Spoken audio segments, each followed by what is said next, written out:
والسلام على سيد الأنبياء والمرسلين وعلى آله وأصحابه أجمعين. أما بعد فأعوذ بالله من الشيطان الرجيم. بسم الله الرحمن الرحيم. إنا فتحنا لك فتحا مبينا. صدق الله العظيم. فقال الله تبارك وتعالى في شان حبيبه مخبرا وآمرا: إن الله وملائكته يصلون على النبي يا أيها الذين آمنوا صلوا عليه وسلموا تسليما. الصلاة والسلام عليك يا رسول الله وعلى آلك وأصحابك يا حبيب الله. الصلاة والسلام عليك يا نور الله وعلى آلك وأصحابك يا خاتم النبيين. الصلاة والسلام عليك يا نبي الله وعلى آلك وصحابك يا رحمة للعالمين. اللہ تبارک و تعالیٰ کی حمد و ثنا اور اس کے پیارے محبوب مکرم شفیع معظم نبی محتشم حضور خاتم الانبیاء احمد مجتبیٰ محمد مصطفیٰ صلی اللہ علیہ وسلم کی بارگاہ میں درود اسلام کا نذرانہ عقیدتاً محبتاً پیش کرنے کے بعد، حضرات گرامی قدر، ہم ہجرت کے چھٹے سال کے واقعات جو ہیں ان کے بارے میں گفتگو کر رہے تھے. آج انشاءاللہ العزیز ہجرت کے چھٹے سال میں ہونے والے غزوہ حدیبیہ کو ہم پڑھیں اور سنیں گے، اس کے بارے میں ذکر کریں گے، جو کہ مشہور جو ہے وہ صلح حدیبیہ کے نام سے ہے.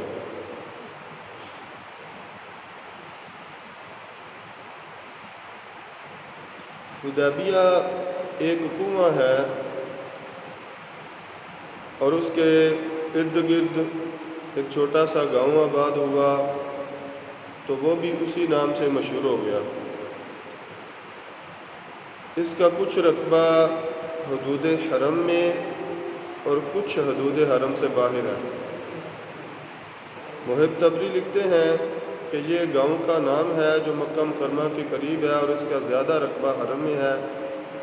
یہ مکہ مکرمہ سے 9 میل کے فاصلے پر واقع ہے. محققین کے نزدیک یہ غزوہ 6 ہجری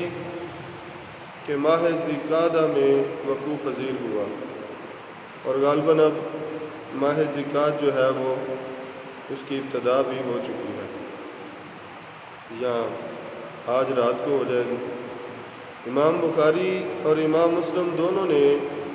حضرت انس بن مالک رضی اللہ تعالیٰ عنہ سے روایت کیا ہے کہ رسول اللہ صلی اللہ علیہ وسلم نے 4 عمرے کیے.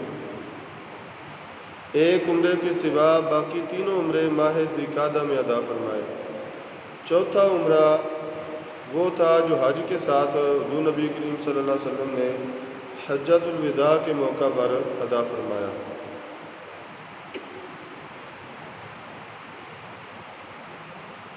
مشرکین مکہ کی ساری کارستانیاں، ان کا ظلم و ستم، وہ سب کچھ ہم پیچھے بیان کر چکے ہیں، جس سے تنگ آ کر حضور نبی کریم صلی اللہ علیہ وسلم اور اہل ایمان جو آپ کے ساتھ مسلمان تھے ان سب نے مکہ چھوڑا اور 250 کلومیٹر 250 میل دور مدینہ طیبہ میں جا کر آباد ہوئے۔ اور ہم پچھلے جتنے بھی ہجرت کے سال ہیں ان کے حساب سے ہم دیکھ آئے ہیں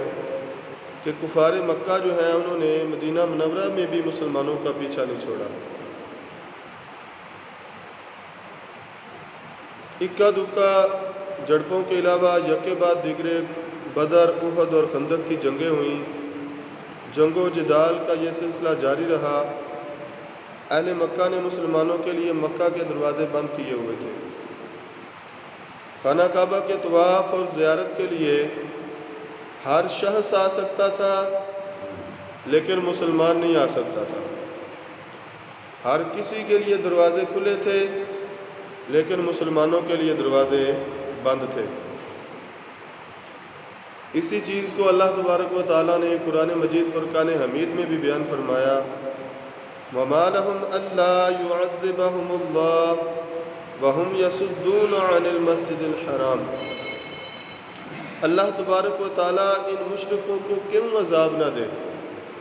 ان مشرکوں پر اپنا عذاب کیوں نہ نازل فرمائے، حالانکہ انہوں نے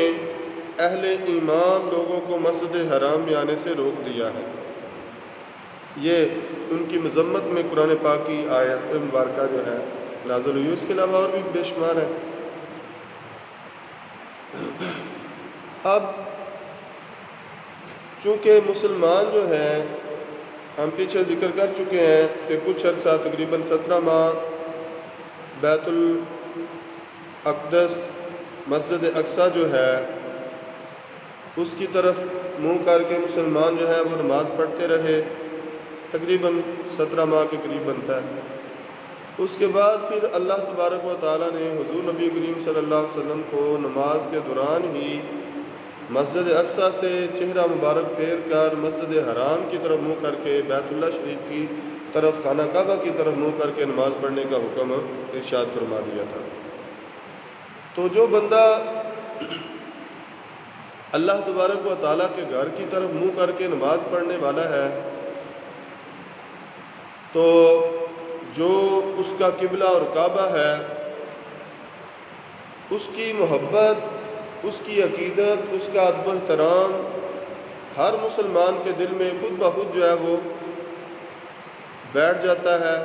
اپنی جگہ بنا لیتا ہے۔ تو آج کے ہم لوگ جو ہیں جو اتنا عرصہ گزرنے کے بعد لا الہ الا اللہ محمد رسول اللہ پڑھنے والے جو لوگ ہیں، ہم اگر ہمارے دل جو ہیں وہ ہر وقت مسجد حرام کے لیے دھڑکتے ہیں تو سوچئے، غور کیجئے کہ وہ لوگ جنہوں نے مسجد حرام، بیت اللہ شریف، خانہ کعبہ کے سائے میں بیٹھ کر اللہ اور اس کے رسول صلی اللہ علیہ وسلم کے ہاتھ پر ایمان قبول کیا تھا، اللہ تبارک و تعالیٰ کے محبوب صلی اللہ علیہ وسلم کو گواہ بنا کر اور بیت اللہ شریف کو گواہ بنا کر کلمہ پڑھا تھا، تو ان کے دل میں خانہ کعبہ اور بیت اللہ شریف کی محبت کتنی جلوہ فرما ہوگی۔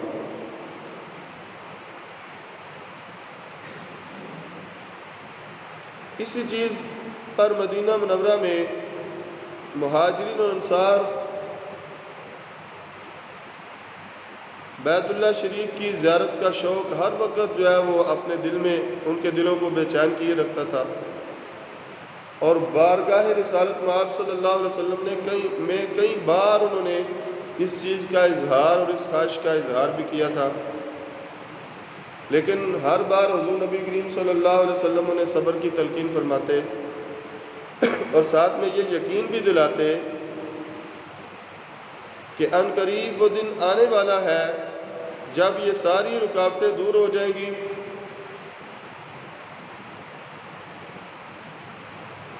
اور تم بڑی آزادی اور آسانی کے ساتھ اللہ تبارک و تعالیٰ کے گھر کا حج اور عمرہ کر سکو گے اور اس کے ارکان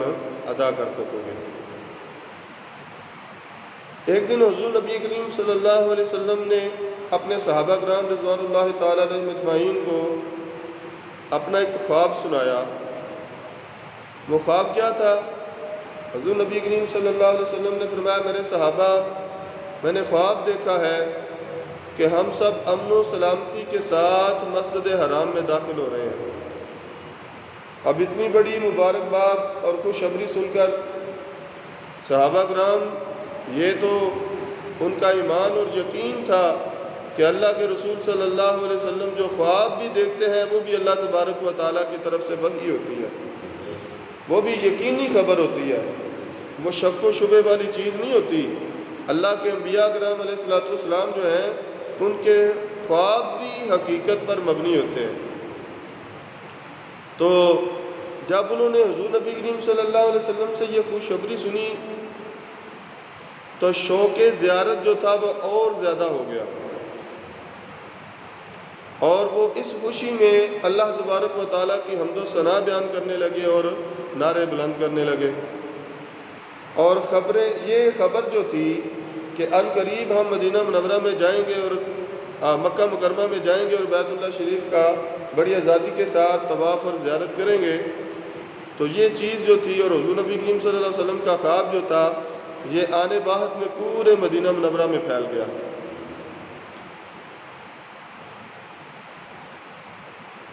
اتنا تو انہیں یقین تھا کہ ایسا ضرور ہوگا کہ ہماری یہ درینہ آرزو پوری ہوگی، لیکن کس طرح ہوگا اور کب ہوگا اس بارے میں مختلف وسوسے ان کو پریشان کرنے لگے۔ کبھی یہ ذہن میں خیال آتا کہ کیا قریش کے ساتھ جنگ ہوگی اور وہ انہیں شکست دے کر مسجد حرام میں داخل ہوں گے، کبھی یہ خیال آتا کہ کیا وہ زور بازو سے اہل مکہ کو شہر خالی کرنے پر مجبور کر دیں گے، کبھی یہ خیال آتا کہ کیا اہل مکہ خود بخود ان کے لیے شہر کے دروازے کھول دیں گے۔ بہرحال وہ سعادت بخش گھڑیاں آ پہنچی کہ حضور نبی کریم صلی اللہ علیہ وسلم نے اس سفر کی تیاری شروع کرنے کا حکم ارشاد فرما دیا۔ اب زور و شور سے تیاریاں شروع ہو گئیں، ہر کوئی اپنی استطاعت کے مطابق عمرہ کی تیاری کر رہا ہے، یہاں تک کہ مدینہ طیبہ سے باہر جو قبائل تھے جو مسلمان ہو چکے تھے انہیں بھی دعوت دی گئی کہ وہ بھی اس میں شریک ہوں، تاکہ مسلمانوں کی جمعیت زیادہ دیکھ کر کفار مکہ جو ہے وہ مزاحمت نہ کر سکیں۔ اس کے علاوہ دیگر قبائل جو تھے بنو بکر، مزینہ اور جہینہ جن کے ساتھ عہد ہو چکے تھے، معاہدے ہو چکے تھے، ان کو بھی ساتھ چلنے کی ترغیب دی گئی۔ ان قبائل نے اپنی مصروفیتوں یا اپنے اہل و عیال اور اپنے جانوروں کی حفاظت کا بہانہ بنایا اور ساتھ چلنے سے انکار کر دیا، معذرت کر لی، اور آپس میں وہ لوگ مسلمانوں کا اور بالخصوص حضور نبی کریم صلی اللہ علیہ وسلم کا مذاق اڑانے لگے اور یہ کہتے تھے کہ محمد صلی اللہ علیہ وسلم چاہتے ہیں کہ ہم ایسی قوم کے ساتھ جا کر جنگ کریں جو پوری طرح مسلح ہے۔ محمد صلی اللہ علیہ وسلم اور اس کے ساتھی صرف اونٹوں کا گوشت بھون کر کھانا جانتے ہیں، دیکھنا اس دفعہ ان میں سے کوئی بھی بچ کر نہیں آئے گا، یہ ان لوگوں کے گھر جا رہے ہیں جو اعلیٰ درجے کے بہادر اور ہتھیاروں سے پوری طرح لیس ہیں، جبکہ ان کے پاس تو جنگی اسلحہ برائے نام ہے اور تعداد بھی بہت کم ہے۔ یہ اس طرح کی وہ باتیں کرنے لگے۔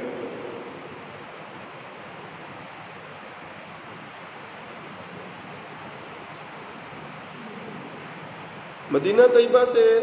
روانگی سے پہلے حضور نبی کریم صلی اللہ علیہ وسلم نے ایک روایت کے مطابق حضرت نمیلہ کو اپنا نائب جو تھا وہ مقرر فرمایا۔ حضرت نمیلہ رضی اللہ تعالیٰ عنہ ایک مرد صحابی ہیں، اس سے کوئی عورت مراد نہیں ہے، نمیلہ جو ہے وہ مرد کا نام ہے۔ اور بعد کی رائے یہ ہے کہ حضور نبی کریم صلی اللہ علیہ وسلم نے مدینہ طیبہ پر اپنا نائب اور والی جو ہے وہ حضرت عبداللہ بن ام مکتوم رضی اللہ تعالیٰ عنہ کو مقرر فرمایا۔ یکم ذیقعدہ کو حضور نبی کریم صلی اللہ علیہ وسلم کی قیادت میں یہ قافلہ جو تھا وہ سوئے حرم روانہ ہوا، جس کی تعداد 1400 سے لے کر 1500 کے درمیان تھی۔ حضور نبی کریم صلی اللہ علیہ وسلم اپنی ناکا اسوا پر سوار تھے،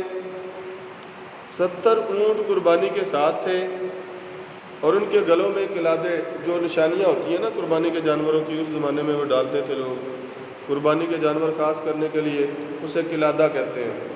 تو وہ قلادے جو تھے وہ بھی ان کے گلوں میں ڈال دیے گئے تاکہ پہچان ہو سکے یہ قربانی کے جانور ہیں۔ مدینہ منورہ سے 7 میل باہر ذوالحلیفہ نامی گاؤں میں پہنچے تو سب نے عمرے کا احرام باندھا۔ غالباً جہاں پر آج کل مسجد عائشہ رضی اللہ تعالیٰ عنہ ہے، جہاں سے مدینہ منورہ سے آنے والے جو لوگ ہیں وہ احرام باندھ کر مکہ مکرمہ کی طرف آتے ہیں۔ حضور نبی کریم صلی اللہ علیہ وسلم نے 2 رکعتیں پڑھی، پھر مسجد کے دروازے کے پاس سے اونٹنی پر سوار ہوئے۔ جب اونٹنی اٹھی اور اس کا منہ قبلہ کی طرف ہوا تو اس وقت حضور نبی کریم صلی اللہ علیہ وسلم نے احرام کی نیت باندھی تاکہ لوگوں کو معلوم ہو جائے کہ حضور کا یہ سفر بیت اللہ شریف کی زیارت کے لیے ہے۔ پھر حضور نبی کریم صلی اللہ علیہ وسلم نے تلبیہ کہنا شروع کیا، لبیک اللہم لبیک لا شریک لک لبیک ان الحمد والنعمت لک والملک لا شریک لک۔ یہ حضور نبی کریم صلی اللہ علیہ وسلم نے پڑھنا شروع کر دیا۔ اب اکثر صحابہ جو تھے انہوں نے یہاں سے ہی احرام باندھ لیا،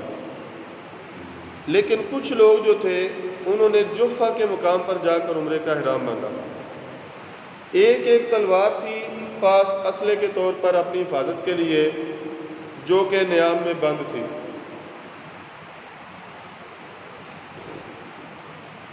اس کے علاوہ کوئی ہتھیار نہیں تھا۔ ازواج مطہرات میں سے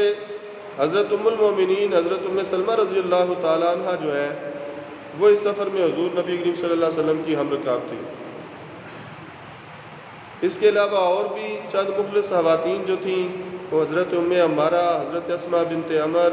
اور حضرت ام عمر اشہلیہ وغیرہ ہن رضوان اللہ تعالیٰ علیہم اجمعین، یہ ساری بھی حضور نبی کریم صلی اللہ علیہ وسلم کے ساتھ تھیں۔ بنو خزاعہ قبیلے کی ہمدردیاں حضور نبی کریم صلی اللہ علیہ وسلم کے ساتھ تھیں، اس میں ان کے مسلم اور غیر مسلم سارے کے سارے برابر تھے، یعنی مسلمان اور غیر مسلم سارے بنو خزاعہ جو تھے وہ حضور نبی کریم صلی اللہ علیہ وسلم کے ساتھ تعاون کرتے تھے۔ حضور نبی کریم صلی اللہ علیہ وسلم نے اسی قبیلے کے ایک شخص بشر بن سفیان کو مکہ مکرمہ بھیجا تاکہ وہ وہاں کے حالات کا جائزہ لے اور قریش کی جو سرگرمیاں ان کے بارے میں ہمیں اطلاعات پہنچائے اور ان کے ارادے کیا ہیں اس بارے میں بھی ہمیں مطلع کرے۔ نیز مہاجرین اور انصار کے 20 افراد پر مشتمل ہے کہ حضور نبی کریم صلی اللہ علیہ وسلم نے مقدمۃ الجیش جس کو کہتے ہیں وہ جتھا تیار کیا، جس کی قیادت حضرت عباد بن بشر رضی اللہ تعالیٰ عنہ کو تفویض فرمائی اور بطور طلیہ لشکر اسلام کے آگے آگے ان کو چلنے کا حکم دیا۔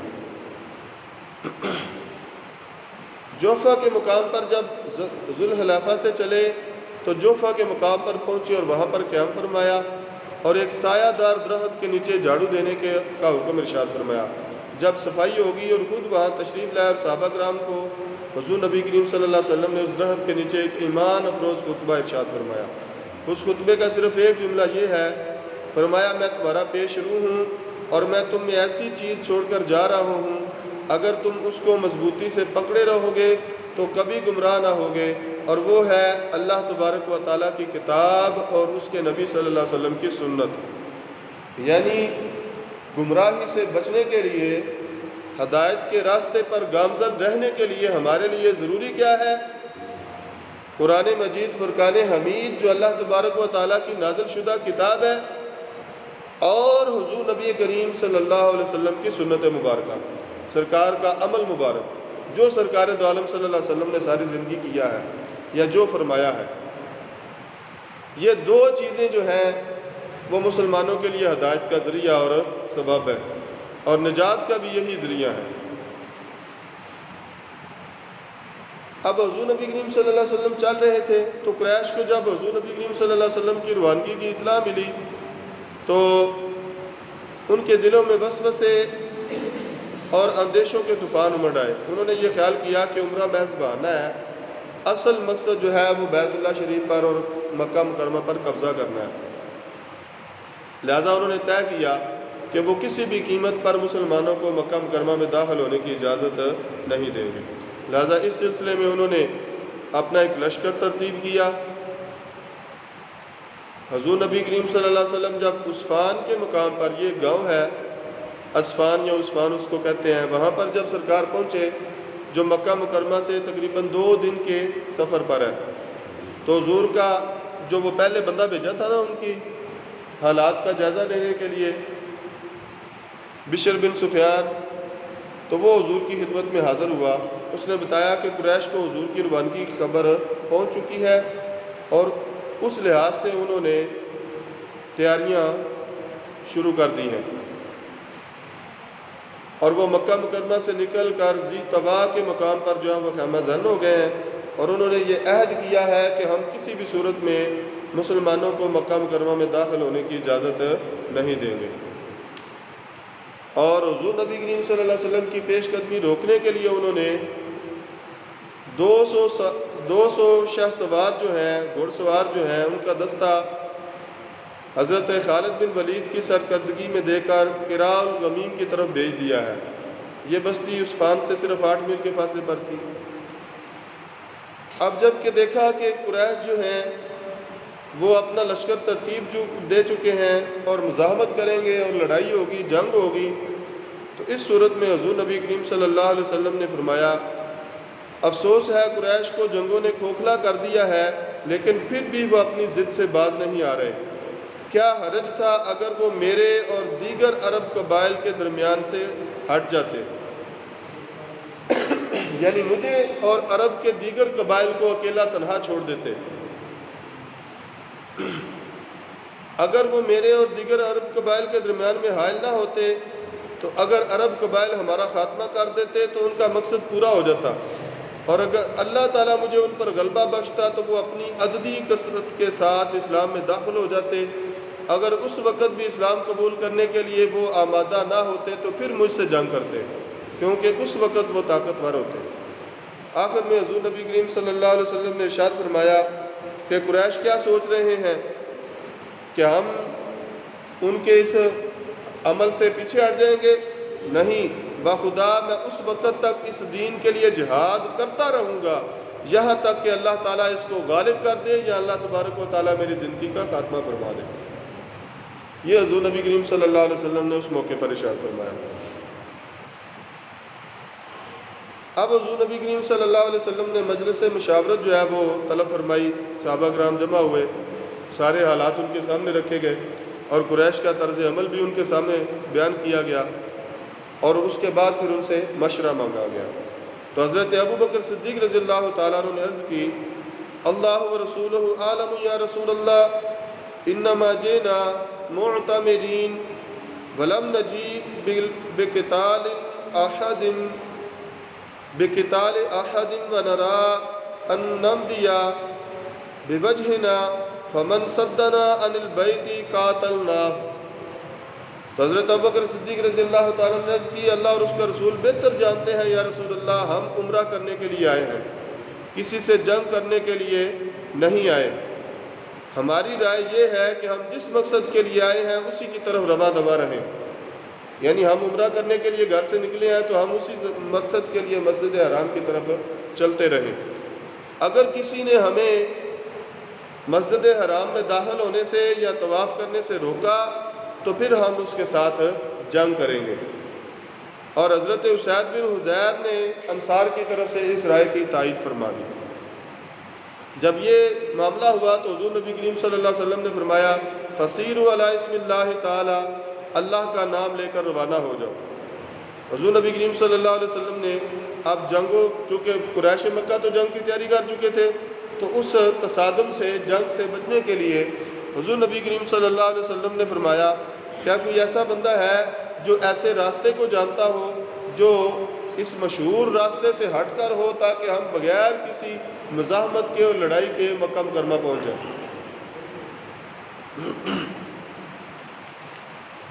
تو ایک شخص جو تھا اس نے کہا کہ میں جانتا ہوں ایک راستہ۔ پھر وہ ایک دشوار گزار راستے پر جو ہے وہ لے کر حضور نبی کریم صلی اللہ علیہ وسلم کو چلا اور حدیبیہ کے مقام پر پہنچ گیا۔ یہ جگہ حرم شریف کی سرحد پر واقع ہے، جو جیسا کہ میں پہلے عرض کر چکا ہوں، مکہ مکرمہ سے تقریباً 9 میل کی مسافت جو ہے اس پر یہ واقع ہے۔ اس طرح حضرت خالد جو تھے ان کے گھڑ سوار دستے سے ٹکراؤ کا خطرہ بھی ٹل گیا، اور قریش کی یہ تدبیر ناکام ہو گئی کہ مسلمانوں کو راستے میں ہی الجھا دیا جائے اور ان کے ساتھ جنگ کی جائے، یہاں سے انہیں واپس ہٹا دیا جائے۔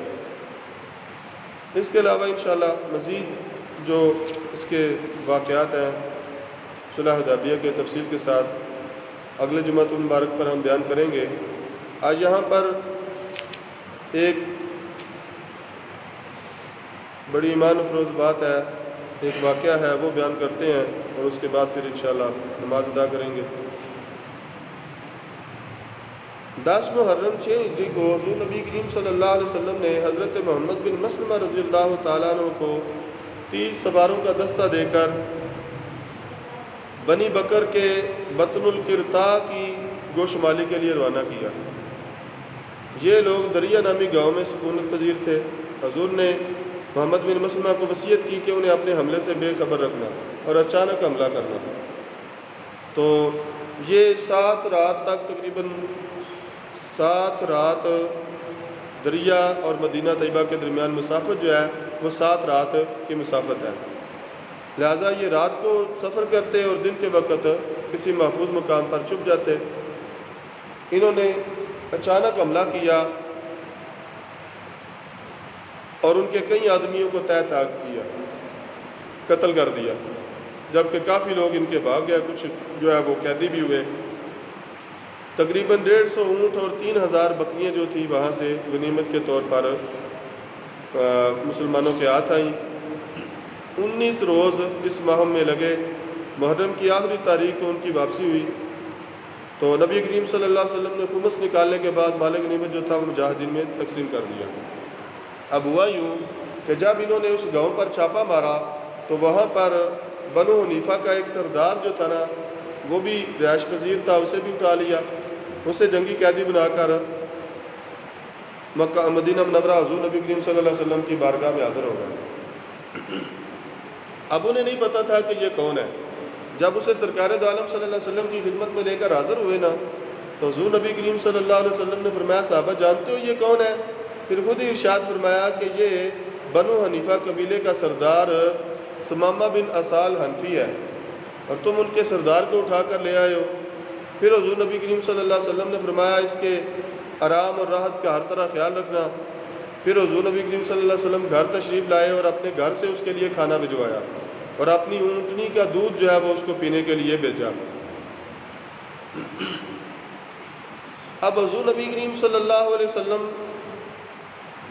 کی جب ملاقات ہوئی پہلی دفعہ اس کے ساتھ ثمامہ بن اسال حنفی کے ساتھ، تو حضور نبی کریم صلی اللہ علیہ وسلم نے اسے اسلام قبول کرنے کی دعوت دی، لیکن اس نے انکار کر دیا۔ ایک دن حضور نبی کریم صلی اللہ علیہ وسلم تشریف لائے اس کے پاس۔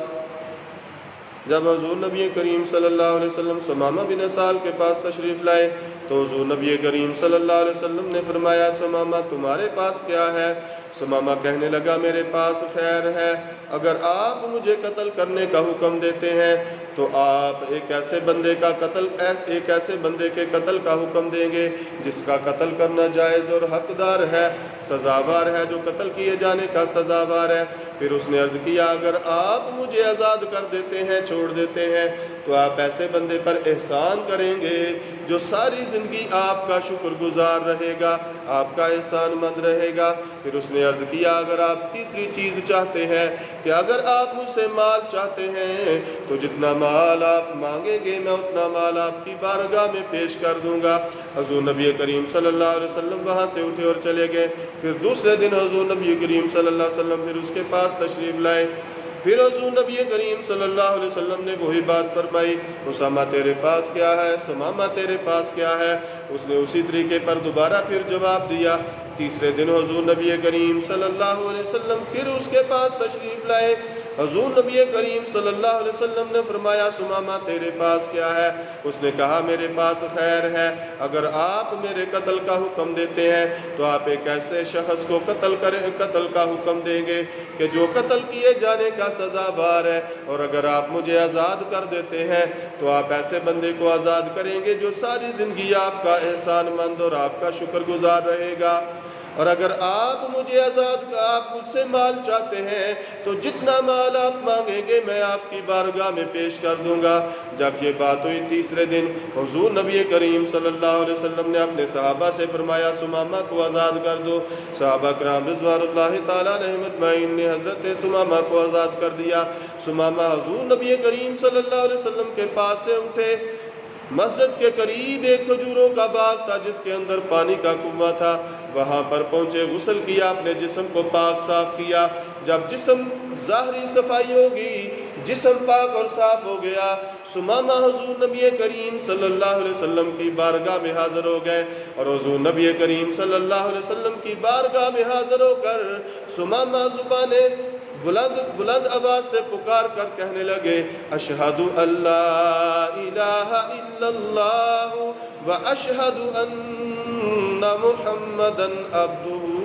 ورسولہ۔ یعنی ثمامہ نے کلمہ پڑھا اور مسلمان ہو گئے۔ حضرات گرامی قدر، اللہ تبارک و تعالیٰ نے میرے اور آپ کے پیارے محبوب صلی اللہ علیہ وسلم کو یہ عزتیں اور یہ شانیں عطا فرمائی ہیں۔ جو شخص دور سے حضور نبی کریم صلی اللہ علیہ وسلم کو دیکھتا ہے، اس کا دل حضور نبی کریم صلی اللہ علیہ وسلم کے قدموں میں پہنچ جانے کے لیے بے قرار ہو جاتا ہے، اور جو قریب سے حضور نبی کریم صلی اللہ علیہ وسلم کی زیارت کرتا ہے، چہرہ وضحا کو دیکھتا ہے، وہ آپ صلی اللہ علیہ وسلم کی زلف واللیل کا قیدی اور اسیر ہو جاتا ہے۔ حضرت ثمامہ حضور نبی کریم صلی اللہ علیہ وسلم پر کلمہ پڑھ کر مسلمان ہو گئے۔ اسی لیے تو شاعر کہتا ہے حضور نبی کریم صلی اللہ علیہ وسلم کا چہرہ مقدس، حضور نبی کریم صلی اللہ علیہ وسلم کی زلف واللیل۔ اس کے بارے میں شاعر عرض کرتا ہے، شاعر کہتا ہے زلف دیکھی ہے کہ نظروں نے گٹا دیکھی ہے، زلف دیکھی ہے کہ نظروں نے گٹا دیکھی ہے، وہ لٹ گیا جس نے محمد کی ادا دیکھی ہے، وہ لٹ گیا جس نے محمد کی ادا دیکھی ہے، اور اپنے چہرے کو چھپانا نہ میرے آقا، اپنے چہرے کو چھپانا نہ میرے آقا، بعد مدت کے مریضوں نے شفا دیکھی ہے، بعد مدت کے مریضوں نے شفا دیکھی ہے۔ اونچی بات سے بولیے سبحان اللہ۔ اب کلمہ پڑھا، مسلمان ہو گئے، اب اور مسلمان ہونے کے بعد اپنے جذبات کا اظہار کر رہے ہیں۔ حضرت ثمامہ بن اسال رضی اللہ تعالیٰ عنہ عرض کرتے ہیں یا رسول اللہ صلی اللہ علیہ وسلم، جب تک میں نے کلمہ نہیں پڑھا تھا، جب تک آپ سے میرا تعارف نہیں ہوا تھا، جب تک میں نے آپ کی زیارت نہیں کی تھی، تو یا رسول اللہ صلی اللہ علیہ وسلم آپ کا چہرہ مجھے تمام لوگوں کے چہروں سے زیادہ ناپسند تھا، لیکن یا رسول اللہ صلی اللہ علیہ وسلم اب جب آپ کی زیارت کر لی ہے، جب آپ کے چہرہ مبارک کو دیکھ لیا ہے، تو یا رسول اللہ صلی اللہ علیہ وسلم اب آپ کا چہرہ تمام چہروں سے زیادہ مجھے محبوب ہو گیا ہے۔ پھر عرض کرتے ہیں یا رسول اللہ صلی اللہ علیہ وسلم، پہلے مجھے آپ کا شہر تمام شہروں سے زیادہ ناپسند تھا، لیکن اب آپ کے شہر کے گلی اور بازاروں کی، دروں اور دیواروں کی محبت میرے دل میں جاگزیں ہو گئی ہے۔ یا رسول اللہ صلی اللہ علیہ وسلم، اسلام قبول کرنے سے پہلے، کلمہ پڑھنے سے پہلے آپ کا دین جو ہے، آپ کا مذہب جو ہے، وہ مجھے تمام مذاہب سے زیادہ ناپسند تھا، لیکن اب آپ کے چہرہ مقدس کی زیارت کی برکت سے اللہ تبارک و تعالیٰ نے آپ کے اسلام کا، آپ کے مذہب کا، آپ کے دین کا مجھے فدائی بنا دیا ہے۔ پھر حضور نبی کریم صلی اللہ علیہ وسلم کی بارگاہ میں عرض کرتے ہیں، یا رسول اللہ صلی اللہ علیہ وسلم، ہم مکہ مکرمہ کے رہنے والے لوگوں کو اپنی طرف سے غلہ وغیرہ بھیجا کرتے ہیں، لیکن یا رسول اللہ صلی اللہ علیہ وسلم، مجھے اللہ کی عزت کی قسم ہے جس نے آپ کو حق کے ساتھ بھیجا ہے، آج کے بعد مکہ مکرمہ کے رہنے والے مشرکوں کو ایک دانہ بھی گندم کا ہم نہیں بھیجیں گے۔ یعنی یہ وفاداری کہ حضور نبی کریم صلی اللہ علیہ وسلم کو اللہ تبارک و تعالیٰ نے یہ عزتیں اور یہ شانیں عطا فرمائی ہیں کہ جو حضور نبی کریم صلی اللہ علیہ وسلم کی جان لینے کے لیے آتا ہے، جب در مصطفیٰ پر پہنچتا ہے، جب مصطفیٰ کریم صلی اللہ علیہ وسلم کی زیارت سے مشرف ہوتا ہے، تو پھر وہ جو جان لینے کے لیے آیا تھا، اپنی جان قربان کرنے کے لیے تیار ہو جاتا ہے۔ یہ اللہ تبارک و تعالیٰ نے ہمارے نبی کریم صلی اللہ علیہ وسلم کو معجزہ عطا فرمایا۔ میاں محمد بخش رحمۃ اللہ علیہ کھڑی شریف کے تاجدار، وہ کہتے ہیں، کالے کنڈل زلف ماہی دے اتے جھال جلے ہن کیڑا، کالے کنڈل زلف ماہی دے اتے جھال جلے ہن کیڑا، اکھ نل اکھ ملا محمد بخشا اتے لٹ کھڑیا دل میرا، لٹ کھڑیا دل میرا۔